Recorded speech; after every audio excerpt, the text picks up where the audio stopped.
नमस्कार दोस्तों, ढोल में पोल चैनल में आप सब मित्रों का हृदय से अभिनंदन करता हूं। दोस्तों, आज हम देखेंगे कि किस तरह से जो है हमारे देश में जहां के लक्ष्मी का पूजन होता है और सबसे ज़्यादा गरीबी, क्योंकि लक्ष्मी जो है धन की देवी कहलाती हैं, और सबसे ज़्यादा जो है पूजन होता है गणेश का, जिन्हें कहते हैं कि विघ्न हरण, मंगलकरण, विघ्न विनायक भी कहते हैं।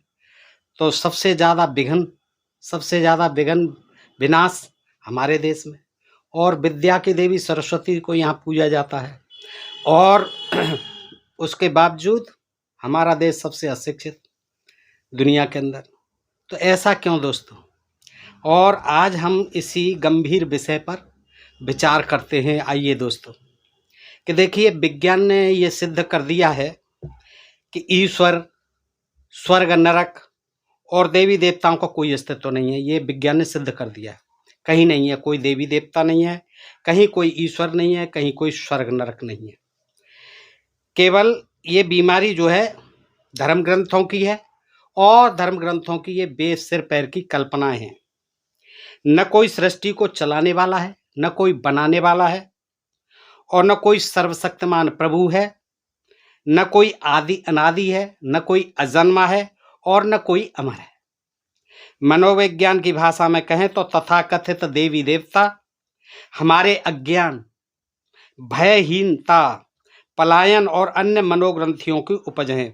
हमारे अज्ञान, भय और हीनता, दीनता और पलायनवाद और अन्य मनोग्रंथियों की उपज हैं। मनोविज्ञान के अनुसार ये सारे देवी देवता और जो ईश्वरों की रचना है, भगवानों की रचना है, वो हमारे अज्ञान के कारण है, अशिक्षा के कारण है, हमारे भय के कारण है, जिसके कारण के धर्म को धंधा बना लिया है, व्यापार बना लिया है।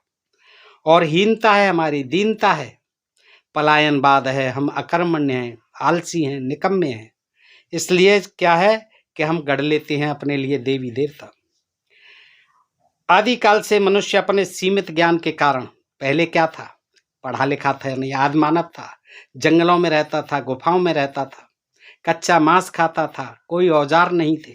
धीरे धीरे पत्थर का युग आया, पाषाण युग आया, फिर लोहे का युग आया, धीरे धीरे जो है आग का आविष्कार किया, पत्थर से पत्थर को रगड़ करके, लकड़ी से लकड़ी को रगड़ करके धीरे धीरे मनुष्य का विकास होता गया। तो जो प्रारंभिक काल था, उस समय क्या करता था कि प्रकृति में जो तमाम घटनाएं घटती थी, प्रकृति की जो उस समय तमाम घटनाएं घटती थी, उनको वो क्या समझता पाता था, उनको समझता था कोई दैवीय चमत्कार, दैवीय चमत्कार समझता था, और यही उसकी दुर्बलता थी शुरू से। और फिर यही दुर्बलता क्या होती है कि पूजा पाठ की शक्ल में आ जाती है, और तमाम जो प्राकृतिक देवी देवता बन जाते हैं, तमाम, जैसे सूर्य है, चंद्रमा है, हमारी पृथ्वी है, हवा है, अग्नि है, जल है, ये मनुष्य का जीवन है। तो मनुष्य जो है इनकी तरफ जो है बड़ा आकर्षित होता था, बड़ा चमत्कार मैं समझता था कि ये किसका चमत्कार है, ये हमारा भगवान है सूर्य, ये हमें प्रकाश देता है, अगर ये नहीं हो तो जीवन नहीं। जल हमारा देवता है, ये हवा हमारी देवता है, ये हमारे प्राण बचाती है, हमें जीवन देती है। तो इनको जो है वो धीरे धीरे फिर पूजने लगा। बाद में इस लोगों ने क्या किया, जो शातिर लोग थे, जो चतुर लोग थे, जो निकम्मे लोग थे, जो आलसी थे, उन्होंने इन चीज़ों को क्या कि लोगों की इस मनोवृत्ति का फ़ायदा उठाया, और इनको जो है फिर धर्म का ताना बुन दिया इनके इर्द गिर्द, और पूजा पाठ जो है उन्होंने शुरू करा दिया, और जनता में तमाम तरह के अंधविश्वास जो है प्रचलित कर दिए। तो ये अंधविश्वासी लोगों को जाल में फंसाने का काम इन्होंने किया। इन देवी देवताओं को अद्भुत शक्ति और सामर्थ्य से पूर्ण मानते हुए कहा गया है कि यही जगत के स्वामी हैं। पहले ये प्राकृतिक चीज़ थी, फिर पत्थरों को भी, फिर पानी को, सबको, वृक्षों को, हवा को, सब तमाम जो है अन्य जीवों को, सबको ये देवी देवता का रूप बताने लगे, और यही कहने लगे कि यही हमारे जन्मदाता हैं, यही हमारे पालन करता हैं, यही हमारे भाग्य विधाता हैं। मनुष्य को इनसे डर कर रहना चाहिए, इन्हें कुपित नहीं होने देना चाहिए। फिर भूत प्रेत बना दिए, फिर पितर बना दिए। ये सारी चीज़ें जो है धर्म के ताने बाने के रूप में यहाँ प्रचलित कर दी गई। इन्हें कुपित नहीं होने देना चाहिए, पितरों को भी, भूत प्रेतों को भी, इन देवी देवताओं को। और यज्ञ और उपासना करके इन्हें प्रसन्न करना चाहिए वगैरह वगैरह। और तभी जो है यज्ञों का प्रचलन हुआ वेद के समय में। वेदों में भी अग्नि को, हवा को, जल को, इन सब को, वरुण को, इंद्र को, तमाम देवता मरुत को उन्होंने देवी देवता मान करके उनकी उपासना पूजा करना शुरू कर दिया। बाद में इसी श्रृंखला में तमाम देवी देवता जुड़ गए और कुछ धर्म गुरुओं ने तो इनकी संख्या 33 करोड़ तक पहुंचा दी। ये लिखी पढ़ी बातें हैं दोस्तों, ये कोई मैं अपनी तरफ से नहीं कह रहा हूँ। कुछ धर्म गुरुओं ने क्या है, तमाम धर्म ग्रंथों में ये संख्या कहाँ पहुँच गई, धीरे धीरे 33 करोड़ तक। आज कुछ व्हाट्सएप ये ज्ञान वाले लोग मुझे ज्ञान देते हैं कि भाई 33 करोड़ देवी देवता नहीं है, 33 कोट हैं। इन मूर्खों को कौन समझाए कि मैं नहीं जानता हूँ, ये कोट माने करोड़ होता है? तुमने कुछ पढ़ा नहीं, देखा नहीं, सुनी सुनाई बातें। 33 कोट देवी देवता होते हैं। मान लिया 33 तरह के किस्म के कोट यानी वर्ग के 33 कोट के देवता हुए, 33 तरह के। लेकिन वो एक तरह के देवता में फिर 1 करोड़ देवता हुए। एक कोट में 1 करोड़ देवता हो गए, तो 33 कोट में कितने देवता हो गए? 33 करोड़। और ये मैं नहीं कहता, आपके ही धर्म ग्रंथ कहते हैं। तो क्या है, ये संख्या कुछ पढ़ो लिखो, पहले इन धर्म ग्रंथों को पढ़ो, अध्ययन करो। जे मैं पढ़ रहा हूँ 40 साल से, तो मैं मूर्ख नहीं हूँ। मैं कोई बात जो है बगैर प्रमाण के नहीं कहता। सारे कहते हैं, मैं क्या कहता हूँ, सब कोई बताता है 33 करोड़। लेकिन व्हाट्सएप ये ज्ञान देने आ जाएंगे 33 कोट होते हैं, 33 कोट होते हैं। कोट तो मैं भी जानता हूँ करोड़ से कहते हैं, लेकिन 33 कोट के 33 करोड़ नहीं होंगे क्या? एक कोट में 1 करोड़ देवी देवता है, 33 करोड़ हो गए। तो क्या है, 33 करोड़ तक पहुंचा दी। सृष्टि की रचना करने, पालन करने तथा संहार करने वाले देवताओं के रूप में ब्रह्मा, विष्णु और शिव की कल्पना कर ली गई। हाँ, कह दिया गया कि जो है ब्रह्मा जी जन्म देते हैं, विष्णु जी पालक हैं, फिर शिव जो है संहार करता है। इसी तरह धन देने वाली लक्ष्मी को क्या कह दिया? देवी को लक्ष्मी कह दिया। और सरस्वती को बुद्धि प्रदान करने वाली देवी बना दिया। के बारे में इतनी अजीबो गरीब और बचकानी कल्पनाएं की गई हैं कि उन्हें पढ़ते ही हंसी छूट जाती है।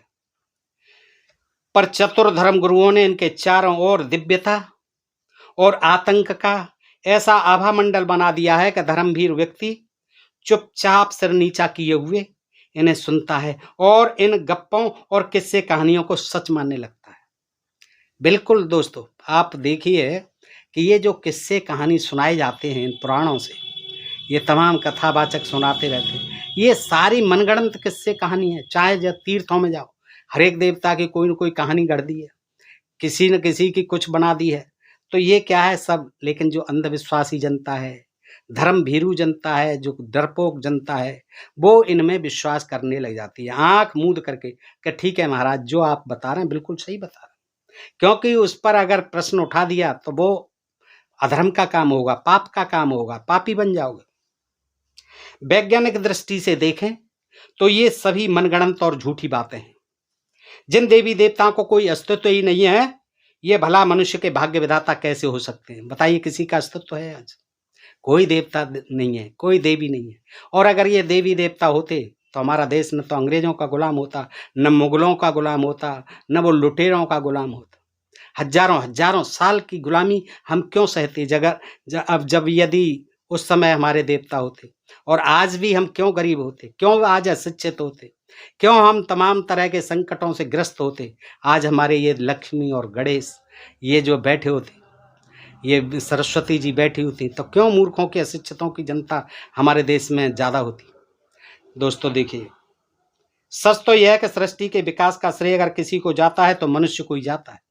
जो सारा डेवलपमेंट किया है, आज जो विज्ञान का युग, हम कहाँ से कहाँ आ गए हैं, आप स्वयं सोचिए। कहाँ फोन नहीं होता था, गिने चुने फोन होते थे, वो भी विदेशों में आविष्कार किए गए इन चीज़ों के। मोटर, बस, ट्रेन, जो भी जितने भी मेडिकल, आजकल मेडिकल साइंस, जितने भी एक्सरे की मशीन है, जितनी अल्ट्रासाउंड मशीन है, जितने भी वैक्सीन अनेक रोगों की कहाँ से पैदा हुई? ये तमाम मुल्कों से आई, विदेशों से आई। हमारे यहाँ के वैज्ञानिकों ने भी अपनी अपनी खोजें की।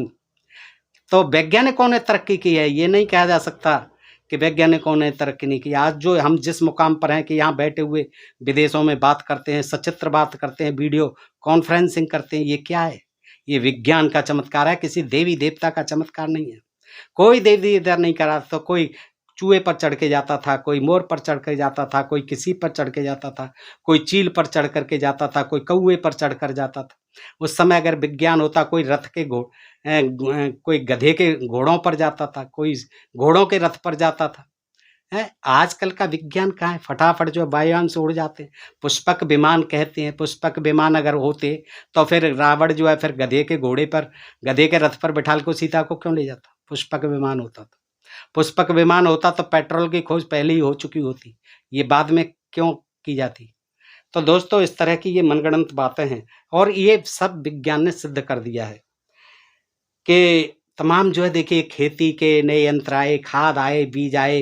पहले खेती नहीं होती थी, नलकूप लगे हैं, तमाम जो है, पहले खेती जो है वर्षा पर डिपेंड होती थी, देवी देवताओं के रहती हुई। कहते थे इंद्र देवता है वर्षा का, तो भी सूखा पड़ती थी, खूब इंद्र के यज्ञ हवन होते थे।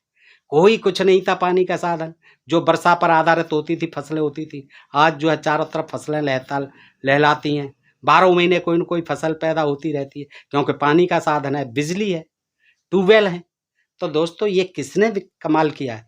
ये विज्ञान ने कमाल किया है। ये मनुष्य ने पारंपरिक रूप से, क्रमिक रूप से ये विकास किया।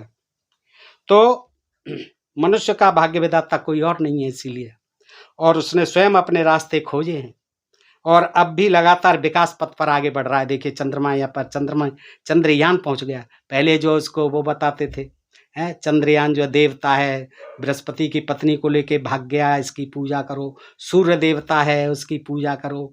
वो कर्ण को बना गया, कुंवारी कुंती के। तो ये कल्पनाएं थी, है, कुछ नहीं था। नदियों को बना दिया, ये उसकी बहन थी, सूर्य की बहन थी यमुना, या पुत्री थी, इस तरह से बना दिया। षष्ठी सूर्य की बहन थी। तो इस तरह से काल्पनिक चीजें थी, उनमें सच्चाई कोई नहीं थी। आज जो है सच्चाई का पता चला। देखिए, हमारा यान चंद्र सूर्य पर भी जा रहा है, आज जो है मंगल पर भी हम पहुंच चुके हैं। कभी कोई सोच सकता था? इन करोड़ों मील केवल कहने की बातें थी कि हनुमान ने सूर्य को जो है मुंह में निगल लिया। कहीं ऐसा संभव हो सकता है? सोचिए।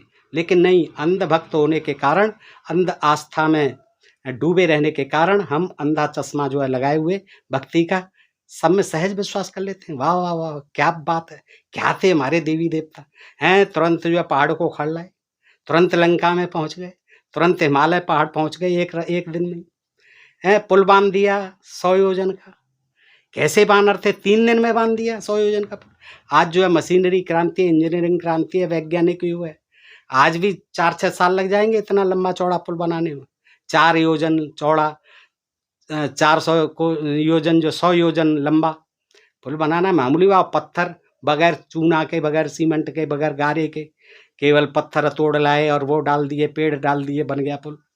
तो दोस्तों, ये सब कल्पना की बात है। मछली जो हनुमान जी आग बुझाई, पसीने की बूंद गिर गई, मकर ध्वज पैदा हो गया। तो ये बच्चों के मनोरंजन की कहानी है इनमें। दोस्तों, आप खुद सोचिए इनमें कितनी सच्चाई है।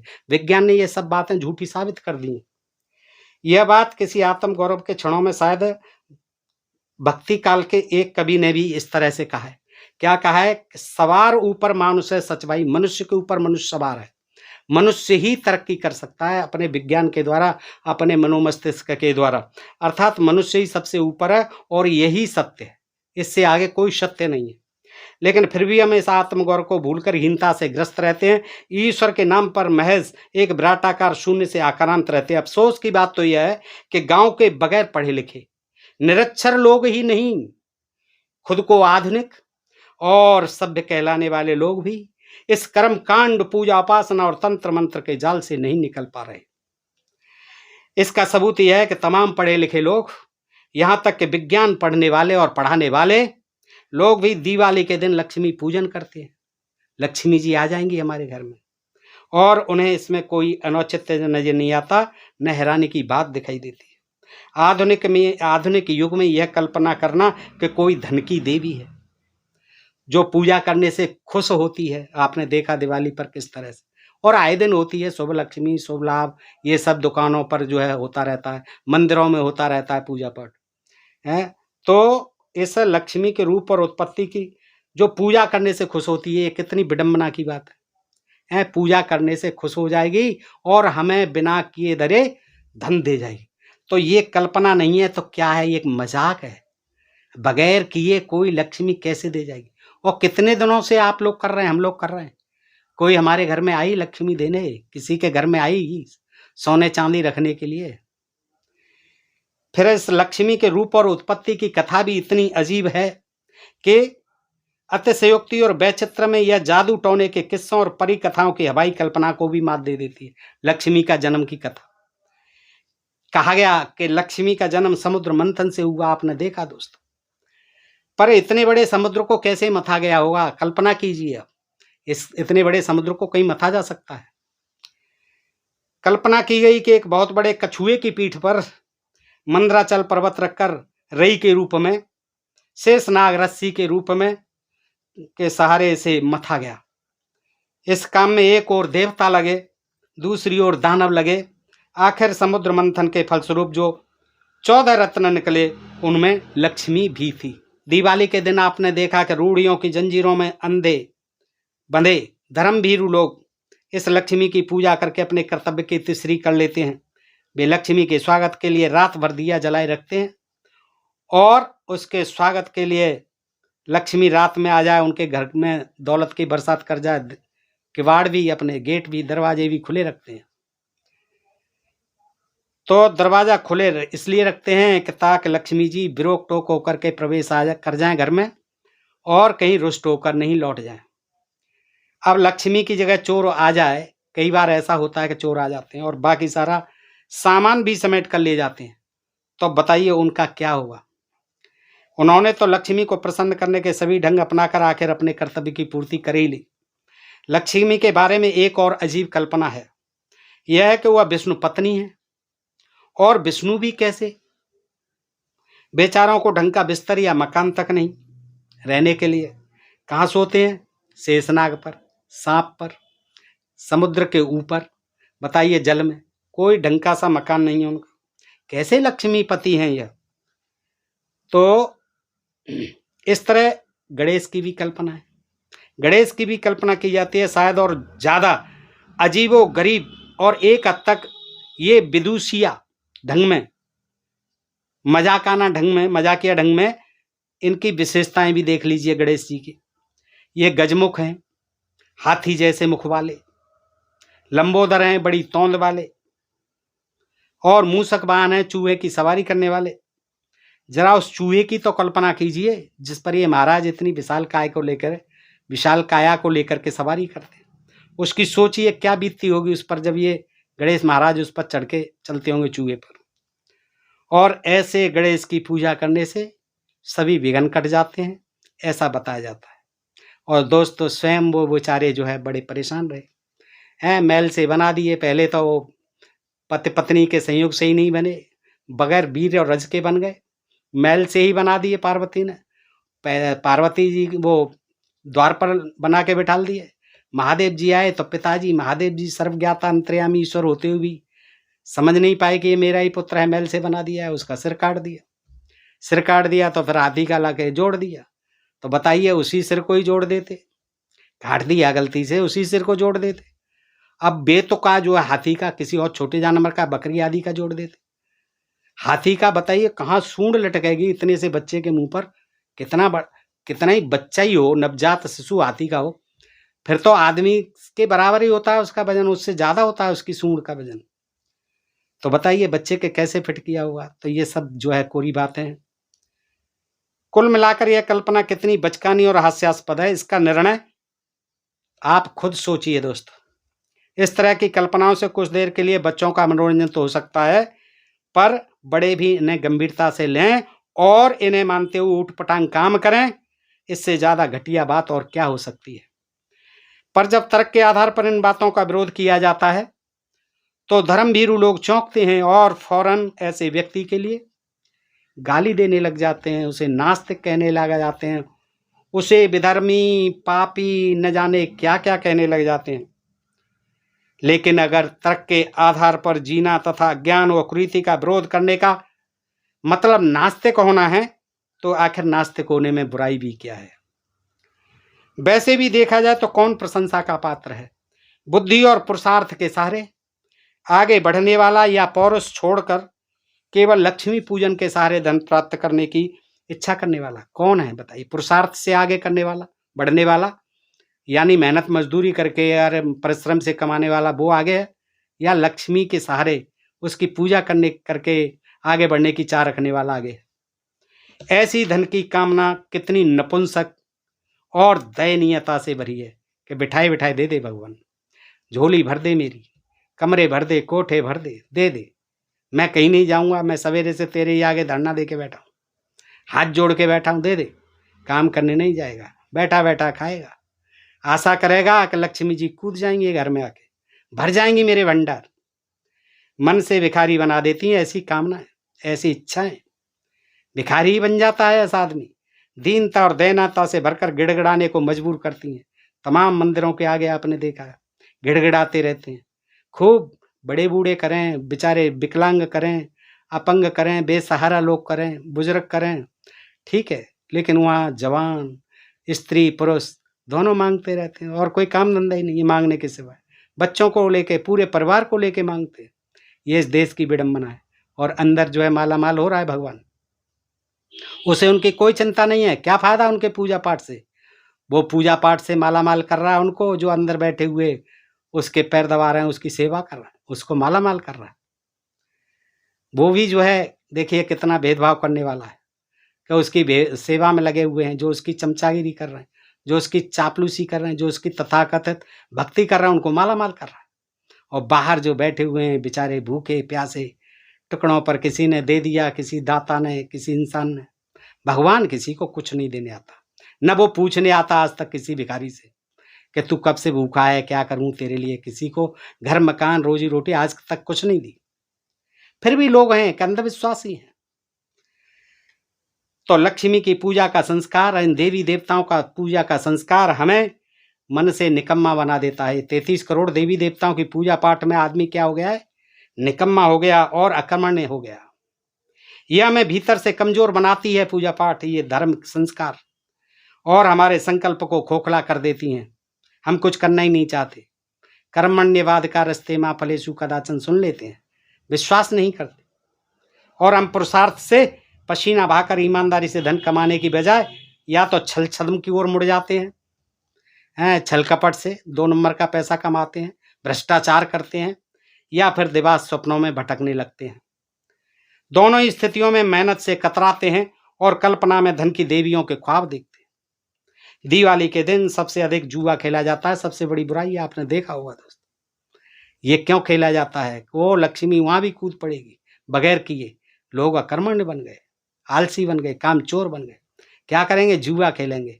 सीधे डायरेक्ट जो है धनपति बनने का, कुबेर बनने का, अमीर बनने का ये ख्वाब होता है जो उन्हें वहां जुआ के फड़ों तक ले जाता है। तो दिवाली के दिन तो ये खास तौर से होता है कि दिवाली के दिन सबसे अधिक जुआ हमारे देश में खेला जाता है। जो लोग बाकी दिन जुआ नहीं खेलते, वे भी इस दिन रीति परंपरा या लक्ष्मी की प्रसन्नता के नाम पर जुआ खेलते हैं, और यह सब धर्म की आड़ में होता है। क्या अकेली यही चीज यह साबित करने के लिए काफी नहीं है कि लक्ष्मी पूजन हमारे भीतर श्रेष्ठ मानवीय भाव जगाने की बजाय क्या करता है? जाहिलपन, मूर्खता पैदा करता है ये भाव। दरअसल हम क्या हैं? दोहरी मानसिकता के गुलाम हैं। ढोंग हमारे भीतर इस कदर रचा बसा है, पाखंड अंधविश्वास हमारे अंदर इस कदर रचा बसा है कि एक और तो हम संसार को कह देते मिथ्या। अरे यार क्या है रखा है दुनिया, झूठा झगड़ा है, ये संसार क्या है, ये न तेरा है न मेरा है, ये चिड़िया रैन बसेरा है, कल उड़ जाएंगी, क्या लाया था, क्या ले जाएगा, क्या तेरा है, सब यहीं रह जाएगा। क्यों करता है भ्रष्टाचार, क्यों कमा रहा है पैसे, क्यों करता है छल कपट, क्यों करता है बेईमानी, सब यहीं रह जाएगा। तू खाली हाथ आया था, खाली हाथ जाएगा। लोग कहते हैं, बड़ा ज्ञान देते, बड़े बड़े उपदेश देने वाले ये उपदेश देते, सुनने वाले सुनते, लेकिन हकीकत से रूबरू कोई नहीं होना चाहता कि ये सब कहने भर की बातें हैं। लोग जो है सब पैसे के गुलाम हैं, सब लक्ष्मी के गुलाम हैं। हम ये दोहरी मानसिकता जी रहे हैं। एक और तो हम संसार को मिथ्या कहते हैं, इसको माया जाल कहते हैं, धन को पाप बताते हैं, लेकिन भीतर ही भीतर किसी चोर रास्ते से, यानी शॉर्टकट से हम धन पाने की इच्छा रखते हैं, कामना करते हैं, और मालामाल और मालामाल और मालामाल होते चले जाए। ये हमारे अंदर जो है भावना कुलबुलाती रहती है हर समय, पर हम इसे प्रत्यक्ष रूप में स्वीकार नहीं कर पाते। चाहे कितना ही बड़ा संत हो जाए, महंत हो जाए, धर्माचार्य हो जाए, मठाधीश हो जाए, जगत गुरु हो जाए, उसको जो है संपत्ति की चाह निरंतर होती रहती है। कहते हैं इच्छाएं अनंत है, किसी की इच्छा नहीं। धनपति को भी अरबपति हो जाए, वो सोचता और आगे हो जाऊं, करोड़पति सोचता अरबपति हो जाऊं। ये धन दौलत, ये लक्ष्मी की चाह सबको है, लेकिन कहेंगे क्या, अरे क्या रखा है, कुछ नहीं है, ये संसार झूठा है, मिथ्या है। धन संपत्ति क्या लाया था तू, क्या लेके जाएगा, खाली हाथ आया था, खाली हाथ जाएगा। बड़े बड़े बाबा भाई, ये कथावाचक सब, लेकिन 1 करोड़ ले रहा है कोई कथा सुनाने के, कोई 50 लाख ले रहा है, कोई चमत्कार करके उद्धार कर रहा है। तो वो किसका उद्धार कर रहा है? वो मूर्खों का उद्धार कर रहा है कि अपना उद्धार कर रहा है? ये जाहिल लोग, ये अंधविश्वासी लोग नहीं समझ पाते इनकी चतुराइयों कि वो खुद मालामाल हो रहा है, तुम्हें जो मूर्ख बना रहा है। वैसे धन पाने की इच्छा दोस्तों गलत भी नहीं है, आज का भौतिकवादी युग है। इच्छा होनी चाहिए, क्योंकि धन से बहुत कुछ हासिल किया जा सकता है। यद्यपि धन सब कुछ नहीं है, लेकिन बहुत कुछ है दोस्तों। इसलिए धन पाने की चाह करना कोई बुरी बात नहीं है, यह तो जीवन की स्वस्थ प्रवृत्ति है। धनोपार्जन के बगैर हम जी नहीं सकते, और इसीलिए लोग मेहनत करते। किसान खेती करता है कि कुछ हमें फसल आएगी, धन प्राप्ति होगी। पढ़ने वाला पढ़ता है, कहीं नौकरी रोजगार मिलेगा तो हमें पैसा मिलेगा, जीवन कटेगा हमारा। हर आदमी डॉक्टर डॉक्टरी करता है, इसीलिए इंजीनियर इंजीनियरिंग करता है। नेता मंत्री संतरी इसीलिए बनते हैं कि हम खूब पैसा कमाएंगे, चाहे जितने नौकर चाकर सुख सुविधाएं होंगी। बाबा भाई भी जो आजकल तो जा रहे हैं राजनीति में सत्ता सुख भोगने के लिए। तो ये सत्ता सुख भोगने के लिए लक्ष्मी बनी है। ये कहने की बात है कि जगत मिथ्या है, कुछ न तेरा है न कुछ मेरा है। तो क्या है, अपनी दूसरों की खुशहाली के लिए और अपनी खुशहाली के लिए हम कुछ काम कर सकते हैं। बिना धन के तो जीवन में एक कदम भी आगे नहीं बढ़ा जा सकता। जब हमारे पास पैसा होगा तभी हम कुछ दान कर सकते हैं, गरीबों की सेवा कर सकते हैं, जो मतलब जिनको आवश्यकता है उनको मदद कर सकते हैं। तो बगैर धन के कोई काम होता नहीं है, लेकिन उसको कमाने के जो साधन हैं वो सच्चे होने चाहिए, ईमानदारी भरे होने चाहिए, नैतिकता भरे होने चाहिए। धन कमाने के लिए मेहनत चाहिए, लेकिन केवल दिवा स्वप्न या पूजा पाठ, ये ढोंग पाखंड अंधविश्वास से कोई धन हासिल होने वाला नहीं है। मेहनत करनी होगी, जिस रास्ते पर हैं आप, जो आपका मुकाम है, जो आपका कर्म है, उस पर बढ़ते रहिए, आपको बस पैसा प्राप्त होगा। लेकिन दिक्कत यही है कि अपनी पलायनशील प्रवृत्ति के कारण किसी गुप्त रास्ते से हम आगे मेहनत नहीं करना चाहते, और किसी गुप्त रास्ते से धन आने की कामना करते हैं। यही पूजा पाठ, यज्ञ, तीर्थ, हवन आदि, इनसे हम शॉर्टकट से धन पाना चाहते हैं। किसी देवता की कृपा हो जाए, किसी देवी की कृपा हो जाए, वहां जाकर के मन्नत मांगते हैं कि कहीं कोई लॉटरी खुल जाए या कहीं गढ़ा हुआ धन ही मिल जाए। तमाम ज्योतिषियों से जा करके पूछते हैं, या कोई और करिश्मा हो जाए अचानक। कहते हैं भगवान कहीं छप्पर फाड़ के ही दे देता है, तो किसी दिन भगवान आए और हमारे छप्पर को फाड़ के दे जाए, या हमारी कहीं लॉटरी खुल जाए। शायद इसीलिए लोग लक्ष्मी के आगे शंख और घंटे घड़ियाल खड़काते रहते हैं कि वह धन की देवी है। अगर खुश हो गई तो पौबार है, रात में आकर सोना बरसा जाएगी। न मेहनत करने की जरूरत, न पसीना बहाने की जरूरत, आराम से उम्र भर खाएंगे और मौज करेंगे। जिस दिन खुश हो गई लगे रहो पर। इसी तरह जरा व्यापार में घाटा हुआ या कोई और कठिनाई हुई, अपनी ग्रह स्थिति को दोष देने लगेंगे। हमारे दिन खराब हैं, शनि की, राहु की, केतु की वक्र दशा है, टेढ़ी दशा है। ज्योतिषियों के पास जाएंगे हैं घबराते हुए, और ज्योतिषी महाराज वो फिर जो अपनी ठग विद्या फैला दे।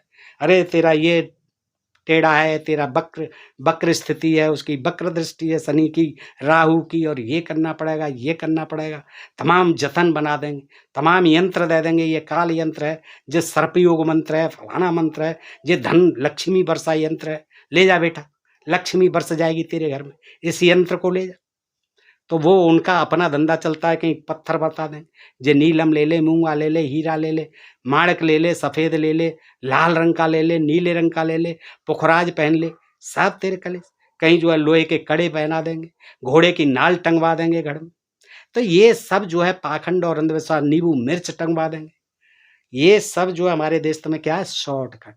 वो अपने व्यापार में क्या कमी आई, हमारे कार्य क्षमता में क्या कमी आई, हमारा परिश्रम कहाँ कम रहा जिसके कारण हमें घाटा हुआ, उस पर ध्यान नहीं देंगे, अपनी और मेहनत करने पर ध्यान नहीं देंगे, लेकिन सीधे भगे जाएंगे। और वो फिर उनको मूर्ख बनाने में कोई को और मरे हुए मार देते हैं, लुटे हुए को और लूट लेते हैं। अगर हमारे मन में जीवन के प्रति सच्ची आस्था हो, उसे हम माया और मिथ्या न माने और मेहनत से भविष्य गढ़ने की बात सोच लें, तो ये स्थिति कभी ना आए। जहाँ चाह वहाँ रहा। आप जो बनना चाहते हैं अवश्य बन जाएंगे, जितना पैसा कमाना चाहते हैं अवश्य, तमाम उदाहरण है हमारे पास हैं। देखिए पेट्रोल पंप पर नौकरी करते करते अंबानी जी कहाँ पहुँचे, इनके पिताजी मुकेश अंबानी, अनिल अंबानी जी। तमाम छोटे लोग जो है जरा से तमाम आपके इर्द गिर्द ये एग्जाम्पल मिल जाए, वो किसी देवी देवता की कृपा से, किसी लक्ष्मी की पूजा पाठ से नहीं पहुंचे, वो अपनी मेहनत से, अपने संघर्ष से पहुंचे हुए। लक्ष्मी पूजा करने वाला हमारा देश दुनिया के सबसे गरीब देशों में से है, ये आप हम सब जानते हैं। जहां आधे से अधिक लोगों को जीवन की बुनियादी जरूरतें तक पूरी नहीं होती, खाने को रोटी नहीं मिलती, पहनने को कपड़े नहीं मिलते, रहने को मकान नहीं मिलते, और वहीं करीब 1/3 लोग सीलन भरे कमरों, झुग्गी झोंपड़ियों और फुटपाथों पर बदबू, अंधेरे और गंदगी से भरा नारकीय जीवन जीने को बाध्य है हमारे देश, जहाँ के इतने देवी देवता हैं और रोजाना पूजा पाठ होते हैं। इसलिए कि हम भूल गए हैं कि समृद्धि पुरुषार्थ से आती है, मेहनत से आती है, श्रम से आती है, पसीना बहाने से आती है, निरर्थक पूजा पाठ और ढकोसलों के भ्रमजाल से नहीं आती। अफसोस की बात तो यह है कि भाग्यवाद, पलायनशीलता और दब्बूपन ने केवल व्यक्तिगत ही नहीं, सामाजिक समृद्धि और विकास के लिए काम करने के हमारे उत्साह और सोच को भी कुंद कर दिया है। हम इतने भाग्यवादी हो गए हैं, इतने देवताओं के सहारे जीवन जीते हैं, इतने पूजा पाठ अंधविश्वासों में गिरे हुए हैं कि हम अपनी मेहनत पर अपने आत्मविश्वास को भी नहीं समझ पाते, आत्मविश्वास पैदा नहीं कर पाते अपने अंदर कि हाँ हम इस काम को कर देंगे।